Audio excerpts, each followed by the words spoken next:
In this video I'm going to show you how I made my first cosplay costume, and as you probably guessed, it's Eponine from Les Miserables. And my costume is a combination of the book and the musical. So what you need: fabric, a tape measure, elastic, a tank top, needles, accessories and a sketchbook. And I had some sketches from the design of my costume, and I wanted to make a half circle skirt at first, like with my Ariel cosplay, but looking at my notes and collected photos I changed my mind. And since I didn't want a zipper in the skirt, I decided to use a different kind of technique. And so let's get started. So I measured the size of my waist and hips, and the elastic needs to be small enough to fit around your waist, but when it's stretched it needs to be big enough to pass your hips. So cut the right sides of the elastic bands.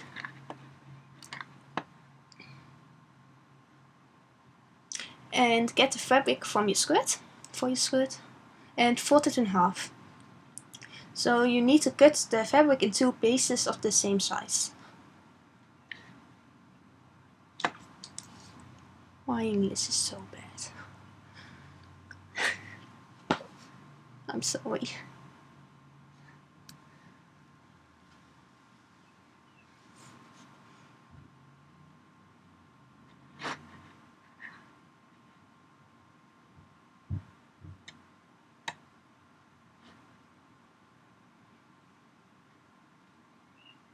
Use the pins to hold two pieces of fabric together.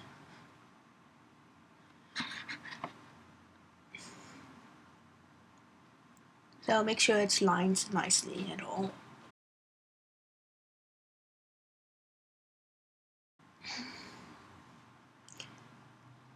Like this.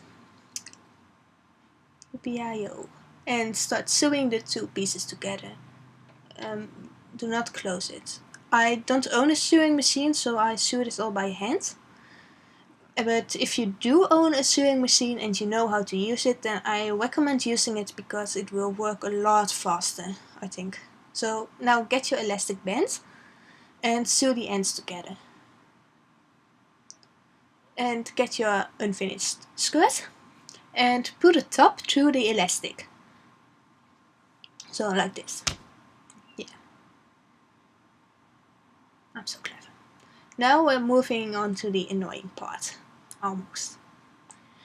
And you flip the fabric over the elastic, like this. Yeah. Clear.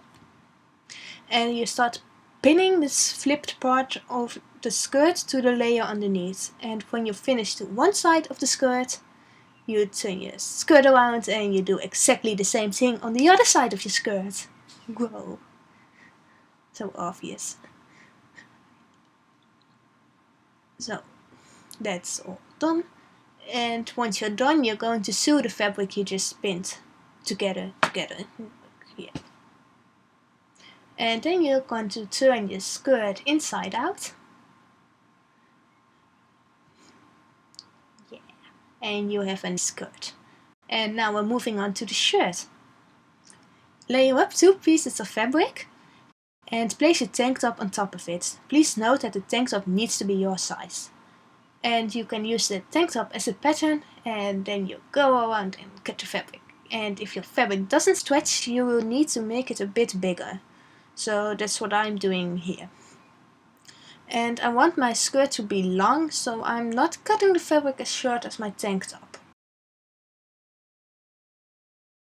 I want my shirt to be lower on the front and on the back, so I'm cutting in one piece of the fabric to do that.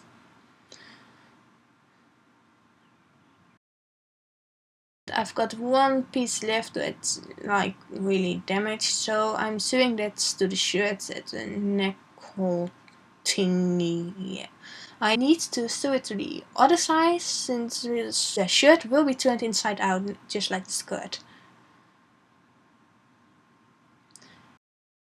And if you want a musical Eponine shirt, you can now just sew it all together, except where there need to be holes, like the arms and the neck. But if you want an oversized skirt like I have, you need two more pieces of fabric, which are shaped like this.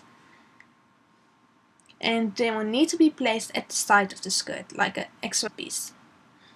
And make sure you do not sew the entire fabric, since you need holes for the head, arms and body, like I said before. Yeah. Now you turn the shirt inside out.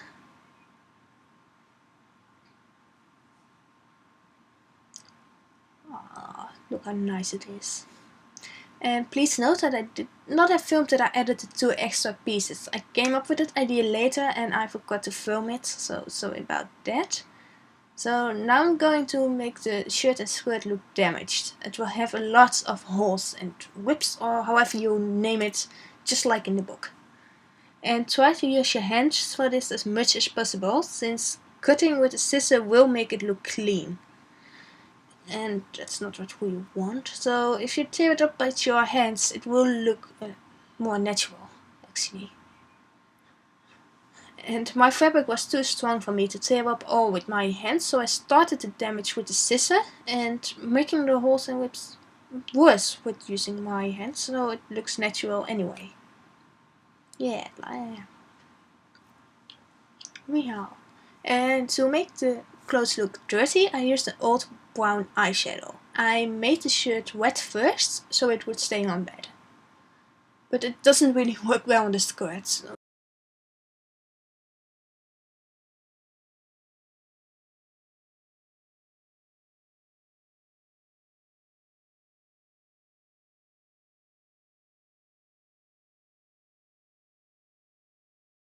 And I bought this coat at the Primark, which looks a lot like the one Eponine wears in the musical version of Les Mis. And I might not look in the webcam a lot, since my mirror is next to my laptop. And I tried to make my face look skinny using brown eyeshadow, but my lips are so chubby. So I used a dark blue eyeshadow underneath the eyes to make me look tired. And really close to my waterline, I used a wet eyeshadow to make it worse. So I look like a tired alcoholic already. So using a wet sponge and different tones of brown eyeshadow, I'm going to create mud. And I'm going over the top with this. Every part that's visible will be covered with mud. Yeah. Now I'm going to do my hair. And using my hairbrush, I'm going to brush in the opposite direction. So according to the book, Eponine's hair was rolled back with a little string or a piece of rope. So that's what I'm going to do too. So it doesn't hold up for long, so you might want to use a hair tie or something first. So after you're finished with your hair, you can add the hats if your costume is musical inspired. So my hair is super straight again, so I'm going to brush it a little bit more. Book Eponine walks barefoot, but I don't want to do that, so I got inspired by musical Eponine again. These are my new shoes, again from the Primark, and they would be fine for this, but my old shoes are even more perfect. So I bought them at the Primark about 3 years ago, and I have been wearing them every day since.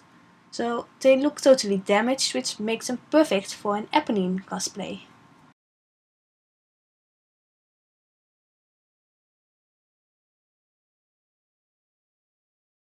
So could a shoe be more ugly than this? No, I don't think so. No. Perfect. And it's also said that Eponine holds her clothes together with a piece of rope, so I use the string of rope as a belt in the book. So that's all. Thanks for watching this video, and if you have any questions, just comment them in the comment section here on YouTube. So thanks for watching.